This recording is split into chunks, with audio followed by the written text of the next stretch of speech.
Hello guys, हाजिर हूँ advocate Anjali Awasthi की आज की कहानी लेकर। तो दोस्तों, अंजलि ने राघव की फैमिली को बुलाया अपने घर पर और दिया सरप्राइज। अमन ने भर दी अंजलि की मांग। तो देखिए आज की कहानी मेरे साथ। गौरव अपने बड़े भाई राघव सिंह राजपूत से कहता है कि आप सही नहीं कर रहे हैं भैया, आप बहुत गलत कर रहे हैं। ये सब जो भी कर रहे हैं, ये जो जालसाजी आपने बिछाई है, ये बहुत गलत बिछाई है। उधर अमन नहीं मिल रहा है, इधर वो जो लड़की लिविंग रूम में बैठी है, आप उसके साथ भी गलत कर रहे हैं। आपको पता है कि अमन अंजलि से कितना प्यार करता है, वो कभी भी उस लड़की को एक्सेप्ट नहीं करेगा, लेकिन आप हैं कि उसकी ज़िंदगी बर्बाद करने पर तुले हुए हैं। और आगे गौरव कहता है कि आप अंजलि की भी ज़िंदगी बर्बाद कर रहे हो। और ज़िंदगी क्या, उसका तो यही नहीं पता कि वो ज़िंदगी में है भी या नहीं है। तो यहाँ पर कहता है राघव सिंह राजपूत कि मुझे अंजलि से कोई मतलब नहीं है, वो चाहे मरे जिए कहीं भी जाए, मुझे उससे कोई फ़र्क नहीं पड़ता। अंजलि इस घर में कभी भी नहीं आएगी, मैं ये कह देता हूँ। गौरव कहता है कि आप सही नहीं कर रहे हैं, आप अमन के साथ भी सही नहीं कर रहे हैं। तो कहता है राघव सिंह राजपूत की अमन के साथ कुछ भी गलत नहीं हो रहा है, अमन का भविष्य जुड़ा है तो केवल और केवल काव्या राजपूत से जुड़ा है। और इधर फ़ोन बजता है राघव सिंह राजपूत का। जैसे ही फ़ोन उठाता है वैसे ही अंजलि कहती है कि मिस्टर राघव सिंह राजपूत, आप अपनी चालें चलने में नाकामयाब रहे। और तभी राघव सिंह राजपूत कहता है कि कौन बोल रहा है। तो उधर से कहती है कि मैं एडवोकेट अंजलि अवस्थी बोल रही हूँ। और ये सुनते ही यहाँ पर सोचने लग जाता है गौरव कि बहुत अच्छा हुआ। अंजलि राघव सिंह राजपूत को कहती है कि मिस्टर राघव सिंह राजपूत, आपने बहुत अच्छी चाल चली थी, लेकिन आप कामयाब नहीं हुए और मैं आपकी चाल से ही जवाब दूंगी। और फिर कहती है कि अरे, महाभारत काल में शकुनी ने भी ऐसी चाल नहीं चली थी, वो महाभारत काल का शकुनी भी आपको देखकर शर्मा जाएगा। आपने जितनी घिनौनी चाल चली है, इतना घिनौनी चाल तो कोई भी नहीं चलता। अभी कहती है कि मुझे सब पता है कि काव्या ठाकुर आपकी दहलीज पर खड़ी है और आप उसका गृह प्रवेश करवा रहे हैं। तो कहता है राघव सिंह राजपूत, ये तुम्हें कैसे पता? कहती मुझे सब कुछ पता है। और आपका बेटा अमन मिसिंग है, वो मिल नहीं रहा है, मुझे ये भी पता है। तो राघव सिंह राजपूत कहता है ये तुम क्या कह रही हो, तुम्हें कैसे पता है और कहाँ है मेरा बेटा? तो अंजलि कहती है कि आपका बेटा कहाँ है ये भी मुझे पता है, और आपका बेटा गायब क्यों है ये भी मुझे पता है। और कहती है कि आपने बड़ी अच्छी चाल चली थी, डेस्टिनेशन वेडिंग के बहाने आप अमन को बहका कर ले गए और फिर आकर एक कहानी सुना दी परिवार में कि डेस्टिनेशन वेडिंग नहीं होगी, काव्या ठाकुर के साथ अमन की शादी होगी। अरे, आपने इतनी अच्छी चाल चली थी ना, मैंने उस चाल का तोड़ निकाल दिया है। मेरी किस्मत अच्छी है, मेरा भगवान मेरे साथ है। तुम्हारे गुंडों ने मुझ पर हमला किया और मैं उस हमले से भी बच निकली और मैं जिंदा हूँ, मैं स्वस्थ हूँ। लेकिन राघव सिंह राजपूत, मैं पूरी तरह स्वस्थ भी नहीं हूँ। मेरे पीठ पर इतनी बुरी तरह से वार किए गए हैं कि मैं अच्छे से बोल भी नहीं पा रही हूँ, लेकिन मैं तुम्हारी चाल का ज़रूर जवाब दूंगी। अरे, मैं तो समझती थी कि आप एक अच्छे वकील हैं और कभी ना कभी आप मुझे ज़रूर हराएंगे किसी ना किसी केस में, लेकिन आप तो ना एक अच्छे वकील हैं, ना एक अच्छे इंसान हैं और ना ही एक अच्छे पिता हैं। अरे, मेरे साथ तो धोखा करने जा रहे थे, मेरे साथ तो किया ही है धोखा। आप तो अपने बेटे के साथ भी धोखा कर रहे थे, अपने बेटे को ये बहकाया कि तेरी शादी अंजलि से होगी और डेस्टिनेशन वेडिंग होगी, बड़ा इवेंट होगा, और मेरे माता पिता को बहका कर भेज दिया। स्वीट में आपने इतनी बड़ी चाल चली, उस चाल का तोड़ मैंने सारा निकाल लिया है और आपकी चाल का अब आपकी चाल से ही जवाब दूंगी। बस आपको बस्ती आना पड़ेगा। यहाँ पर राघव सिंह राजपूत कहता है कि बस्ती आना पड़ेगा? कहती है कि हाँ। और फिर कहती है कि आपको पता है जो आपने काम किया है उसके लिए 3-3 सेक्शन बनते हैं। और यहाँ पर अंजलि वो 3-3 सेक्शन बताती है राघव सिंह राजपूत और कहती है कि अगर आपने कानून की किताब बंद कर दी है तो आप उसे खोल कर देख लीजिए। फिर कहती है कि मैं आपके ऊपर कोई सेक्शन नहीं लगाऊंगी, मैं आपको फ्री छोड़ रही हूँ, लेकिन आपको मैं सरप्राइज़ ज़रूर दूंगी और एक ऐसा सरप्राइज़ दूंगी जो जिससे सुनते ही आपके कान बहरे हो जाएंगे और आंखें आपकी फटी की फटी रह जाएंगी। आप एक बार बस्ती आइए। अंजलि कहती है कि आपने चाल तो बहुत अच्छी चली थी मिस्टर राघव सिंह राजपूत, कि मैं भी रास्ते से हट जाऊंगी और काव्या आपके घर की बहू बन जाएगी, लेकिन आप ऐसा नहीं कर पाए, मेरी किस्मत अच्छी थी, मैं बच गई और मैं ज़िंदा हूँ और मैं वापस लौट आई हूँ। हाँ, लेकिन मुझे दर्द बहुत हो रहा है, मुझसे बोला भी नहीं जा रहा है और इस सब के ज़िम्मेदार सिर्फ़ और सिर्फ़ आप हैं। आपने मुझ पर हमला करवाया और आपके हमलावरों ने मेरी कमर पर इतने वार किए कि मैं उठ भी नहीं पा रही हूँ। लेकिन आपको ऐसा सरप्राइज़ दूँगी, आपको आपकी चाल से ही मैं इस तरह से रिप्लाई करूँगी कि आपको समझ में आ जाएगा कि एडवोकेट अवस्थी क्या चीज़ है। इसलिए कहती हूँ कि मिस्टर राघव सिंह राजपूत ज़रा संभल जाइएगा, क्योंकि आप जानते हैं कोर्ट में मेरी बात चलती है और बाहर मेरा हाथ चलता है। मैंने सोचा था कि मैं आपकी हर चाल का कोर्ट में जवाब दूंगी, लेकिन अब वक्त आ गया है कि आपकी चाल का मैं बाहर भी जवाब दूं और आज मैंने आपकी चाल का ऐसा जवाब तैयार किया है कि आप देखेंगे ना तो शॉक्ड हो जाएंगे। आप आकर देखना, मेरी बस्ती आना और हाँ, मैं फिर से कह रही हूँ कि पूरे परिवार को साथ लेकर आना, आसना, ईशानी, सानिया, गिनी, सबको साथ लेकर आना, दोनों चाची सास, किसी को भी मत छोड़ना। और आप आकर देखेंगे ना तो आपकी आंखें फटी की फटी रह जाएंगी। मिस्टर सुकूनी, आप की चाल आपको जब उल्टी पड़ेगी ना तब सोचेंगे कि हाँ, ये एडवोकेट अंजलि अवस्थी भी कोई चीज़ है और इसने भी कुछ करके दिखाया है। तो यहाँ पर राघव सिंह राजपूत सोचा कि ये क्या करने वाली है। कहती है कि ज़्यादा दिमाग पर जोर मत डालिए, जब आएंगे तभी आपको पता चलेगा। तो राघव सिंह राजपूत कहता है कि कहाँ है मेरा बेटा। कहती है कि मैंने कहा ना कि आपका बेटा जहाँ भी है बिल्कुल ठीक है और आप आएंगे तो आपको पता चल जाएगा कि आपका बेटा कहाँ है और आपको वो सरप्राइज़ भी मिल जाएगा जो मैं आपको देने वाली हूँ। तो राघव सिंह राजपूत कहता है कि ऐसा क्या करने वाली है हो तुम, मुझे बताओ। तो कहती है कि सरप्राइज़ बताए नहीं जाते, दिए जाते हैं। जैसे आपने मुझे सरप्राइज़ दिया ये बताकर कि अमन मुसीबत में है और जब मैं गई तो मुझ पर गुंडों ने हमला किया और मुझे जान से मारने की कोशिश की। इस कोशिश में अगर मैं आपके ऊपर सेक्शंस लगाऊं तो बहुत सारे लग सकते हैं, लेकिन मैं आपके ऊपर सेक्शन नहीं लगाऊंगी। अब मैं आपकी हर चाल का जवाब दूंगी, जो मैं पहले नहीं कर पाई है वो करूंगी। तो मिस्टर राघव सिंह राजपूत, बिल्कुल भी देर ना कीजिएगा, आप आइए और आकर देखिए कि एडवोकेट अवस्थी क्या क्या कर सकती है। अब मैं आपके साथ जो करने जा रही हूँ उसको आपने सपने में भी नहीं सोचा होगा और आप ही ने ये नहीं सोचा होगा कि आपकी चाल कैसे उल्टी पड़ी। अब देखना आपकी चाल को मैं कैसे मेरी चाल में बदल देती हूँ, क्योंकि मैं शतरंज की बहुत बड़ी खिलाड़ी हूँ। मैंने आपको कहा था कि मैं बाज हूँ और मैं आप जैसे सांप को, दुमुए सांप को ऐसे उठा कर ले जाऊंगी और पटक दूंगी ऊपर से जाकर। आज मैं आपको पटकने जा रही हूँ, आप आकर देखना मेरी बस्ती आएंगे तो आपको पूरा पूरा सरप्राइज मिल जाएगा। इसलिए आप आइए मिस्टर राघव सिंह राजपूत, मेरे बस्ती आइए, मेरे घर आइए। मैंने आपके जैसा इंतज़ाम तो नहीं किया है, ना ही 5 स्टार होटल है, ना ही स्वीट बुक किया है और ना ही डेस्टिनेशन वेडिंग के बहाने नो होटल बुक किए हैं।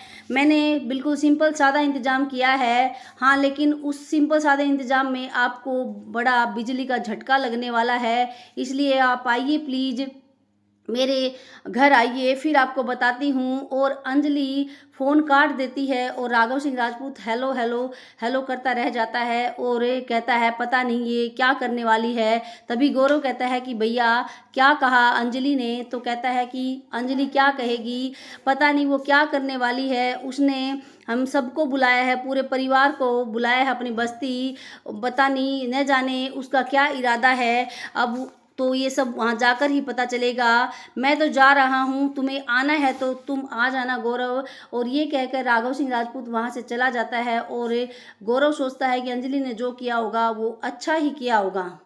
इंस्पेक्टर पंकज अंजलि को समझाने की कोशिश करते हैं कि अग्निशिखा, आप जो कर रही हैं वो सही नहीं कर रही हैं। अभी आपका शरीर सपोर्ट नहीं कर रहा है आपको। अरे आपकी आवाज़ तो मुंह से बाहर आ भी नहीं रही, आप कितना रुक रुक कर बोल रही हैं। बोलते वक्त तो आपको पेन हो रहा है और आपको अभी हॉस्पिटलाइज होने की ज़रूरत है, आपको डॉक्टर की ज़रूरत है, ना कि आप जो कर रही हैं वो करने की। तो अंजलि कहती कि नहीं सर, मैं जो करना चाहती हूँ वो करूँगी। तो कहता है कि देखिए आप खड़ी नहीं हो पा रही हैं, आप बोल नहीं पा रही हैं, आप ये सब कैसे करेंगी, प्लीज़ मान जाइए अग्निशिखा। चलिए मैं आपको हॉस्पिटल ले चलता हूँ, आपको डॉक्टर की ज़रूरत है, आपको हॉस्पिटलाइज होना पड़ेगा। अंजलि कहती कि नहीं सर, मैं हॉस्पिटलाइज नहीं हो सकती। कहता है कि नहीं, तुम्हें चलना पड़ेगा मेरे साथ अग्निशिखा, मैं तुम्हें ऐसी हालत में नहीं छोड़ सकता। तब अंजलि बताती है कि उसके साथ बीच पर क्या क्या हुआ था। कहती है कि जब मैं बीच पर पहुंची तो काफ़ी गुंडे मेरा इंतज़ार कर रहे थे और सारे हथियार बंद थे और सभी मेरे पीछे पड़ गए। तभी मैं मुश्किल से भागी उनको पीछे खदेड़ कर। तो फिर इंस्पेक्टर पंकज पूछता है कि तुम्हारे साथ हुआ कैसे ये अग्निशिखा, ये बताइए। तो कहती है कि मुझे बताया गया कि डेस्टिनेशन वेडिंग होने वाली है बीच पर, और इधर मेरे मम्मी पापा को 5 स्टार होटल में स्वीट बुक करवा कर वहाँ पर ठहरा दिया गया कि आपकी बेटी की शादी अमन के साथ वहाँ पर होगी। वहाँ का एड्रेस था, कार्ड छपवा गया बाकायदा और वहाँ का एड्रेस था। और इधर अमन जी को डेस्टिनेशन वेडिंग के बहाने बीच पर ले जाया गया और मुझे इन्फॉर्मेशन दी गई कि अमन खतरे में है और वो बीच पर है। तो मैं वहाँ पर भागी भागी गई। मैंने अमन का रूम ढूंढा लेकिन अमन रूम में नहीं मिला। तो वहीं पर मुझ पर हमला होना शुरू हो गया। तभी फिर उस गुंडे ने बताया कि अमन बीच पर है और मैं उनके जाल में फंसती चली गई। और मैं वहाँ पहुँची तो बीच पर काफ़ी गुंडे मेरा इंतज़ार कर रहे थे। उन लोगों ने मुझ पर हमला किया। मैंने काफ़ी खदेड़ने की कोशिश की उनको, लेकिन वो हथियार बंद थे। तो उन्होंने मेरी पीठ पर वार किया और एक नहीं, मेरी पीठ पर कई वार किए और मैं उस खारे पानी में गिर गई सर। और फिर अंजलि कहती है कि सर, मेरे साथ जो भी किया है ना राघव सिंह राजपूत ने, मैं उसका बदला लेकर रहूँगी और आज जो मैंने उसके लिए प्लान किया है वो मैं ज़रूर करूँगी। अगर आज मैंने नहीं किया तो फिर राघव सिंह राजपूत जीत जाएगा और मैं हार जाऊँगी, क्योंकि मैं उसको कोर्ट के बाहर भी हराना चाहती हूँ। कोर्ट के अंदर तो मैंने उसको हरा ही दिया है, अब मैं उसे कोर्ट के बाहर हराना चाहती हूँ। तो यहाँ पर कहता है कि अग्निशिखा, बस कीजिए, आप चलिए हॉस्पिटल में। कहती कि सर प्लीज़ जिद मत कीजिए, जो मैं कर रही हूँ वो मुझे करने दीजिए। तो कहता है आपको कुछ हो गया तो? कहती है कि नहीं सर, मुझे कुछ भी नहीं होगा। मैं जब तक उस बबुआ को जेल नहीं भिजवा देती हूँ, तब तक ये केस ख़त्म नहीं कर देती हूँ, तब तक ये अंजलि अवस्थी नहीं मरेगी, ज़िंदा रहेगी। अरे राघव सिंह राजपूत के इतने बड़े हमले के बाद ही ये अंजलि नहीं मरी। तब पूछता है यहाँ पर पंकज की आपके साथ फिर क्या हुआ, किसने आपको बचाया? तब अंजलि कहती है कि पता नहीं, कोई अनजान शख्स था। जब मैं एक बार होश में आई तो मुझे लगा कि मेरे शरीर में खारा पानी घुस गया है, क्योंकि घाव में खारा पानी, नमक घुसा हुआ था और मुझे जलन हो रही थी। और फिर कहती है कि फिर मैं बेहोश हो गई और जब मैं होश में आई तो मैं एक हॉस्पिटल में थी, वहाँ पर मैं बॉन्ड भर कर सर वापस आई हूँ। सर, वो उन गुंडों ने इतना बुरा हमला किया था मेरे ऊपर कि उन्होंने तो मुझे जान से मार ही दिया था, क्योंकि मैंने उनको बेहोशी की हालत में हंसते हुए सुना था और कहा था कि अरे इसको मार दिया है और अब साहब को फ़ोन करो और कहो कि हमने आपका काम कर दिया है, हमने एडवोकेट अवस्थी का काम तमाम कर दिया है। तो यहाँ पर कहता है पंकज, तो फिर उनको छोड़ना नहीं चाहिए, आपको एफआईआर करवानी चाहिए उनके खिलाफ। अग्निशिखा, चलिए आप पहले थाने चलिए, फिर आपका मेडिकल करवाएंगे और फिर आपको हॉस्पिटलाइज करेंगे। तो कहती है नहीं सर, ये सब करने की ज़रूरत नहीं है, अब मैं एडवोकेट राघव सिंह राजपूत को उसी की भाषा में जवाब दूंगी। कहती है कि वो तो भला हो उस शख्स का जिसने मुझे एडमिट करवाया। फिर कहता है पंकज, तो फिर हॉस्पिटल वालों ने आपको छुट्टी कैसे दी इस हालत में? तो कहती है सर, मैं पर्सनल बॉन्ड साइन करके आई हूँ, मुझे राघव सिंह राजपूत की चाल का जवाब देना है उसी को, उसी की तरह, इसलिए मैं बॉन्ड साइन करके आई हूँ। तो यहाँ पर पंकज समझाने की कोशिश करता है कि अंजलि मान जाओ, चलो मेरे साथ हॉस्पिटल। कहती नहीं सर, जब तक मैं उस राघव सिंह राजपूत को कोर्ट के बाहर भी ना हरा दूँ, उसे अपनी चाल चलने पर शर्म ना आ जाए, तब तक मैं कहीं भी नहीं जा सकती हूँ। मैंने जो सोचा वो मैं करके रहूँगी, चाहे मुझे कुछ भी हो जाए। और हाँ, मैं आपको एक बात बता देती हूँ, ये अंजलि अवस्थी बड़ी स्ट्रॉन्ग है। जब गुंडों ने तलवार मारी तभी मैं नहीं गिरी उनकी तलवार से, तो ये अंजलि अवस्थी इतनी स्ट्रॉन्ग है कि अब क्या गिरेगी, अब तो ये उठ चुकी है, जिंदा बच चुकी है। और जब तक सर मैं इस केस को ख़त्म ना कर दूँ, जब तक उस युवराज सिंह को मैं जेल ना भिजवा दूँ, तब तक मैं इस दुनिया से नहीं जाने वाली हूँ। ये लोग चाहे कितने भी मुझ पर हमले करवाएं, कितने मुझ पर वार करें, मैं इस दुनिया से नहीं जाऊँगी। मुझे राघव सिंह राजपूत की बात पर 1% भी विश्वास नहीं था, लेकिन मैं अमन की बात पर विश्वास कर रही थी, क्योंकि अमन ने मुझे कहा था कि मेरी और तुम्हारी शादी होगी, और पापा ने इस शादी के लिए हाँ कर दी है। और उसी विश्वास के चलते मैं बीच पर चली गई और इन लोगों की चाल में फंस गई, और वहाँ मुझे वो मिला जो आज तक मैंने सोचा भी नहीं था। मुझे नहीं लगता था कि ये राघव सिंह राजपूत इतना गिरा हुआ है।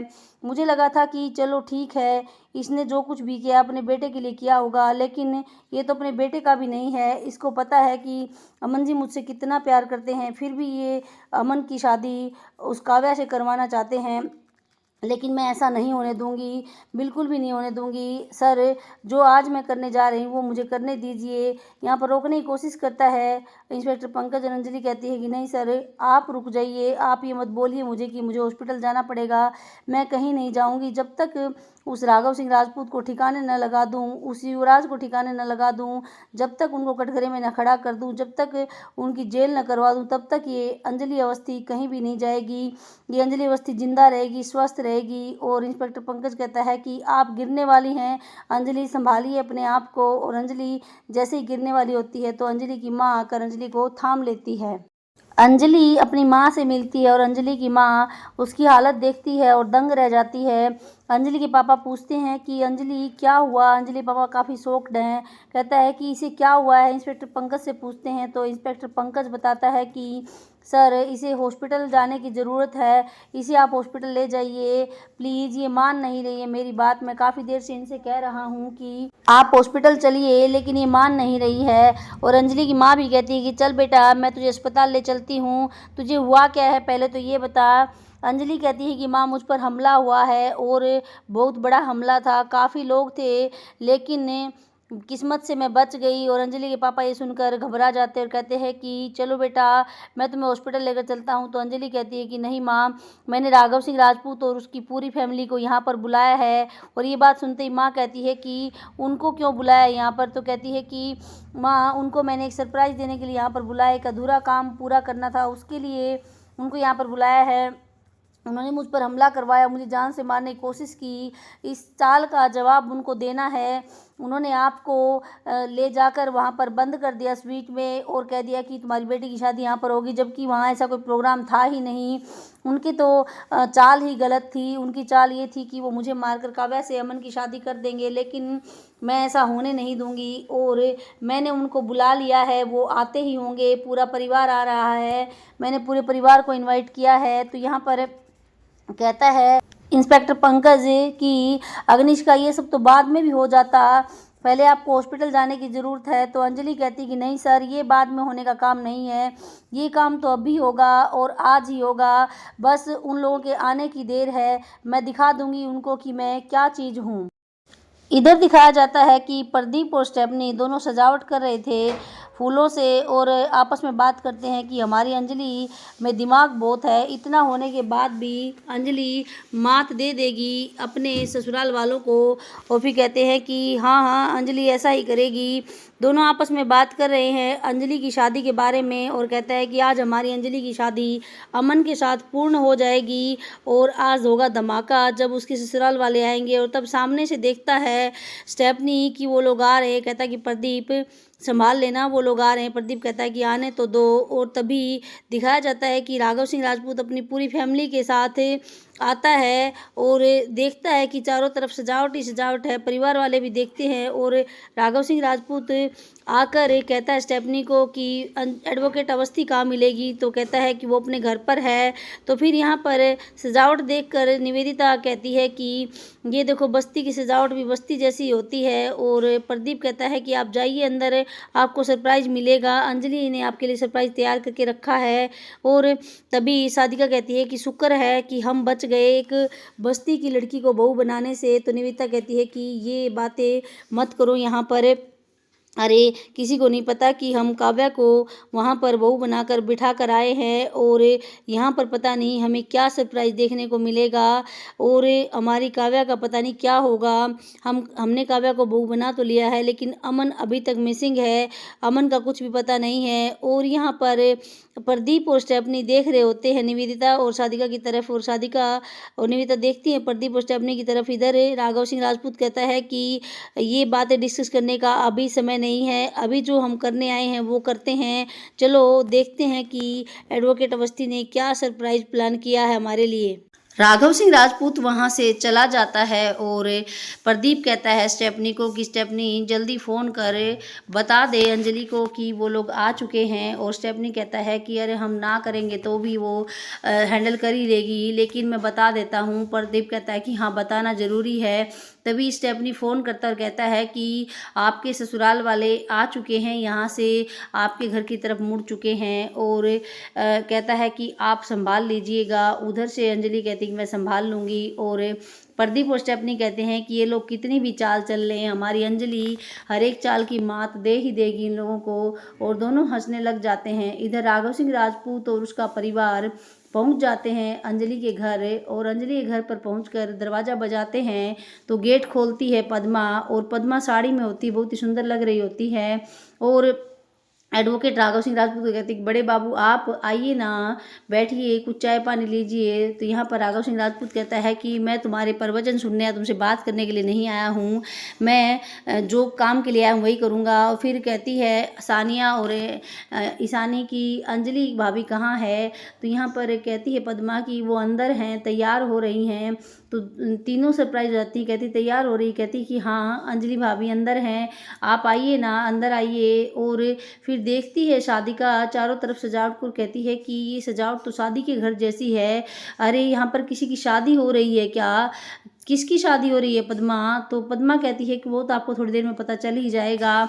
और निवेदिता कहती है कि पता नहीं किसकी शादी हो रही है और हमें क्यों बुलाया है यहाँ पर, अरे ये शादी क्यों हो रही है और यहाँ पर किसकी शादी हो सकती है। तभी आता है अंजलि का पिता गणेश अवस्थी और हाथ जोड़कर नम्र निवेदन करता है, कहता है कि आइए पधारिए, आप जितने अमीर तो नहीं हैं। और सपना अवस्थी और गणेश अवस्थी को देखकर सभी चौंक जाते हैं। और फिर गणेश अवस्थी कहता है कि हम आप जितने अमीर तो नहीं हैं, आप जैसा हमारे पास अरेंजमेंट तो नहीं है, लेकिन हम आपकी तरह सामने वाले इंसान की जाती बेइज्जती नहीं करते हैं, उसके कि स्वीट बुक कराकर पिंजरे में कैद नहीं करते और उसकी बेटी के साथ गलत काम नहीं करते हैं।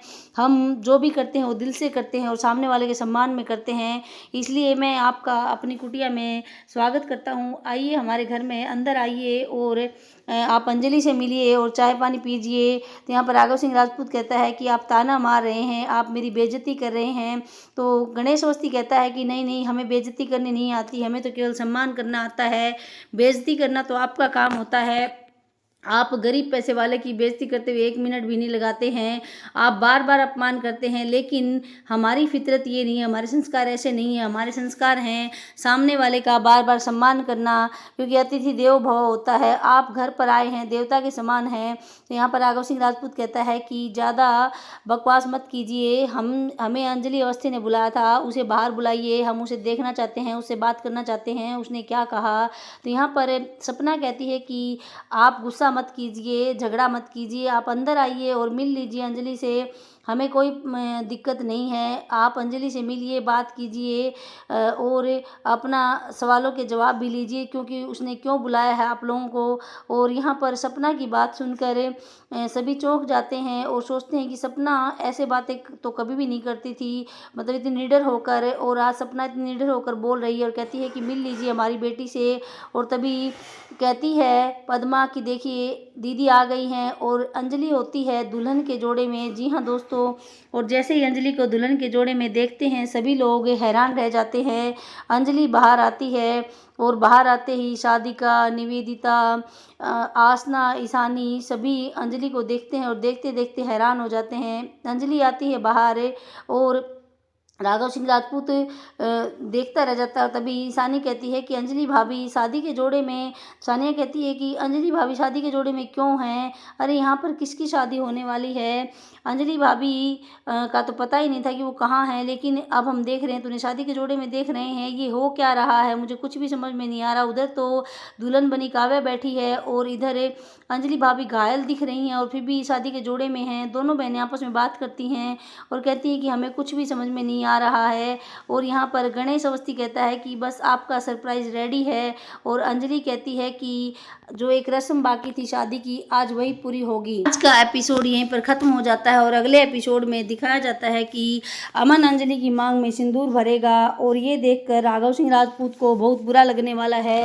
राघव सिंह राजपूत की चाल फेल हो जाती है यहाँ पर, और राघव सिंह राजपूत झल्लाएगा अपने ही बेटे पर, लेकिन अमन आज अपने पापा की एक भी सुनने वाला नहीं है। तो दोस्तों आप लोग भी डेली का एपिसोड देखने के लिए बने रहिए चैनल के ऊपर, चैनल को सब्सक्राइब कीजिए, वीडियो को लाइक और शेयर कीजिए। स्वस्थ रहिए, मस्त रहिए, हम आपसे मिलेंगे नेक्स्ट एपिसोड में, तब तक के लिए बाय बाय।